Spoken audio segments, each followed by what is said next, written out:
जय गुरु जी। संगत जी, शुक्राना गुरु जी आपका आपका लख लख शुक्राना। थैंक यू आंटी जी आपका भी बहुत बड़ा थैंक यू है, क्योंकि अगर आप हमारे सत्संग शेयर नहीं करते तो शायद ही हम सत्संग शेयर कर पाते। सो शुक्राना आंटी जी। संगत जी, ये जो मेरा सत्संग है ये मैं 15 दिन पहले गुरु जी के मंदिर गई थी, बड़े मंदिर, संडे को। तो मैं बार बार गुरुजी से बोल रही थी, मैं गुरुजी आज मेरे को खाली हाथ मत भेजना, मेरी झोली भरकर भेजना। आप बोलते हो कि बड़ा मंदिर मेरा मायका है, तो मैं अपने मायके आई हूँ, मेरे को खाली हाथ मत भेजना।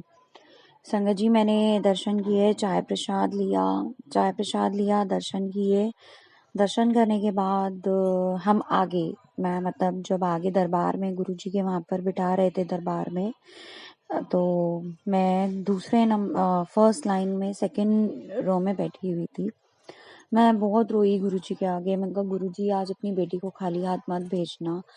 तो गुरुजी के मैसेज भी आ रहे थे कि मैं आऊँगा पुत्र, मैं तेनू बड़े मंदिर में ब्लेसिंग्स देवांगा। तो मुझे लगा, मैं सबके सत्संग सुनती थी कि शायद मुझे भी कोई अंकल जी ब्रासलेट देंगे, कोई शायद मुझे लॉकेट देगा या कोई मुझे पॉकेट स्वरूप देगा, जैसे मैं सुनती थी। तो मुझे भी जस्ट वो लग रहा था कि शायद मेरे साथ भी कुछ ऐसा मिरेकल हो। तो संगत जी, दर्शन करने के बाद हम लंगर हॉल में चले गए। लंगर हॉल में हम लोग जब बैठे तो मेरा जो फेस था वो मेरा वॉल पर था, वहां पर कोई गुरुजी का स्वरूप नहीं था। हमने लंगर नीचे वाले हॉल में किया। तो मैं गुरुजी को कह रही, मैंने कहा गुरुजी क्या मैं मतलब पीट करके मैं आपके सामने मैं लंगर करके नहीं खाना चाहती, मैं आपके सामने आपको देखते हुए लंगर करना चाहती हूँ। संगत जी, मेरे कहने की देर थी तो इतने में सामने वाले जो लाइन है, हमारे सामने जैसे 4 लोग एक थाली में खाते हैं, तो एक अंकल जी आए, रेड रेड शर्ट, ब्लैक, मतलब उन्होंने कोट पहना हुआ था, और उन अंकल जी के बाल भी नहीं थे, वो अंकल जी गंजे थे। और दूसरी बात संगत जी, उनके गले में गुरु जी का इतना बड़ा लॉकेट स्वरूप डला हुआ था। शुक्राना गुरु जी। पहले तो मैंने ध्यान नहीं दिया कि ये ठीक है कि ये नॉर्मल संगत है या क्या है। तो मैं गुरुजी को बार बार बोल रही, मैं गुरुजी आप तो कह रहे थे कि मैं तेरे को दर्शन दूंगा, मैं तेरे को दर्शन दूंगा।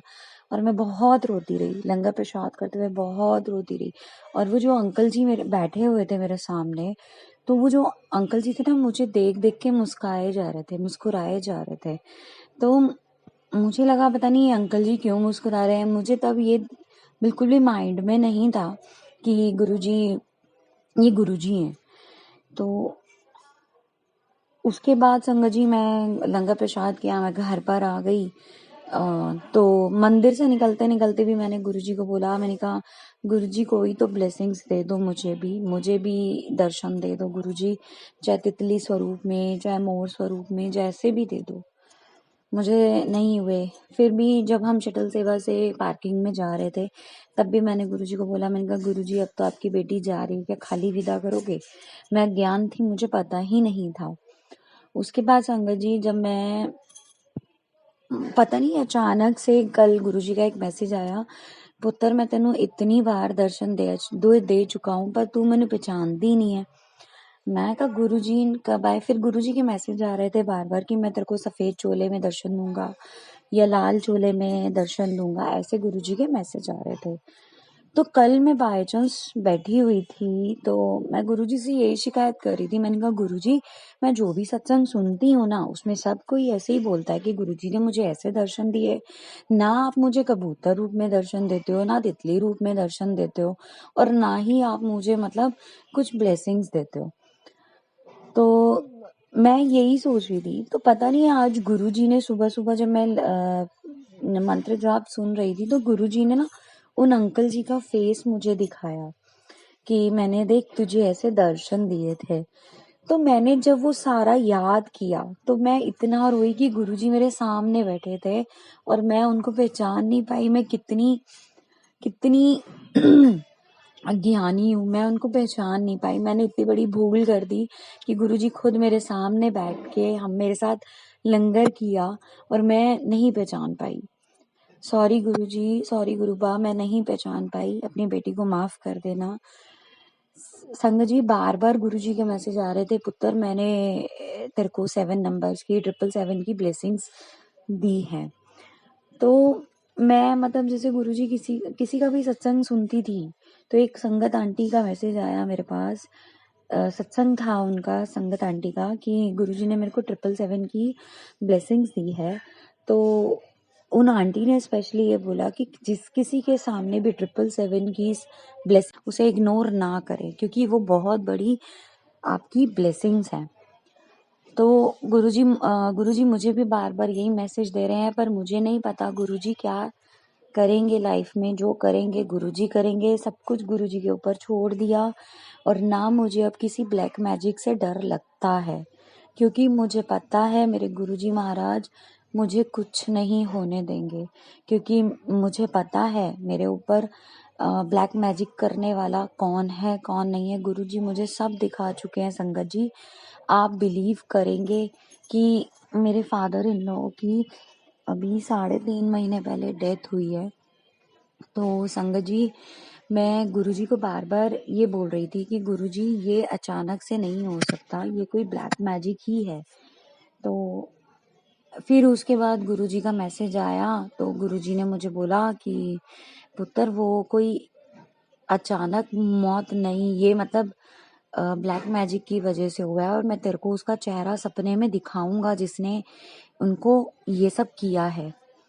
संगत जी आप बिलीव नहीं करेंगे, जिस दिन में मुझे ये मैसेज मिला गुरुजी का कि मैं तुझे सपने में दिखाऊंगा, संगत जी उसी रात मेरे को सपना आया कि जो मेरे फादर इन लॉ के जिसने ब्लैक मैजिक मेरे फादर इन लॉ को करके मारा, मैंने गुरुजी ने मुझे साक्षात मतलब उसका ना, वो कहते हैं कि उसका बिल्कुल ऐसे चेहरा और ले जाते हुए, और मतलब मुझे सब दिखा दिया। मुझे यकीन था, मुझे डाउट था उनके ऊपर कि हाँ शायद इन्होंने ही कुछ किया है, बट संगत जी गुरुजी ने मेरा वो जो डाउट था सच में बदल दिया, सच में। तो मैंने उसमें सपने में देखा कि जैसे हम लोग सब बैठे हुए हैं और वो हमारे घर में आया है और कहता है चाचा चलो मैं आपको लेके जाता हूँ, इस तरीके से बोला। तो मैंने गुरुजी हम भी सब बैठे थे, तो पापा जी बोले हाँ चलो मैं चलता हूँ। तो संगत जी मैं अब काफी देर तक पापा जी का वेट करती रही, पापा जी नहीं आए। तो वो अकेला वापस आ रहा था जिसका गुरुजी ने मुझे चेहरा दिखाया। तो गुरुजी ने मुझे बोला कि पुत्र यही है जो तेरे घर नू बर्बाद करने ही लगा हुआ है। उनका रिश्ता चाचा का था।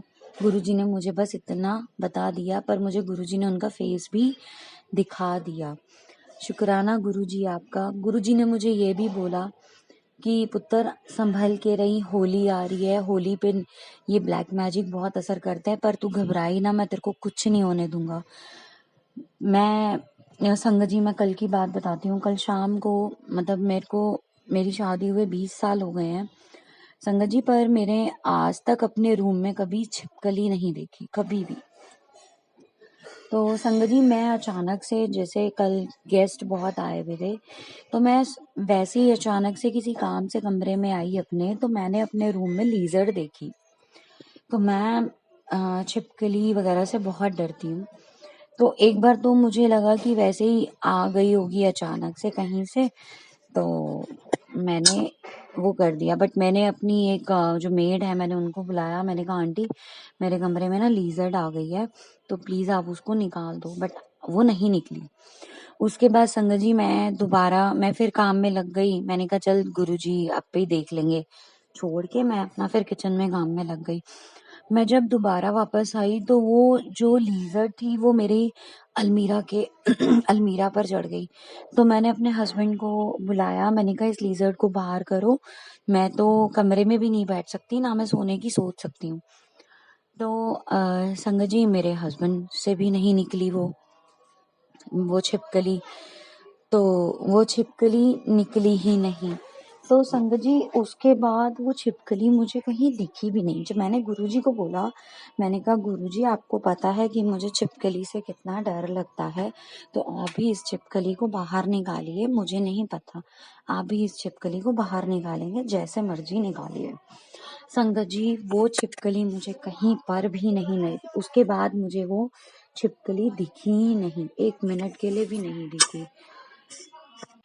वो संगत जी छिपकली मुझे कहीं नहीं दिखी। उसके बाद संगत जी मेरे पास गुरुजी का मैसेज आता है कि पुत्र बहुत बड़ा कष्ट आया था, बहुत बड़ा कष्ट आया था जो मैंने टाल दिया। शुक्राना गुरुजी आपका, हमेशा अंग संग रहने का शुक्राना, अपना हाथ हमारे सर पर रखने का शुक्राना, शुक्राना शुक्राना गुरुजी शुक्राना। ओम नमः शिवाय, शिवजी सदा सहाय। ओम नमः शिवाय, गुरुजी सदा सहाय। 1-2 लाइन मैं गुरुजी के लिए जरूर बोलना चाहूंगी। ओ मैंने ऐसा सतगुरु पाया है, मेरा रोम रोम हर्षाया है। ओ मैंने ऐसा गुरुवर पाया है, मेरा रोम रोम हर्षाया है। शुक्राना गुरुजी।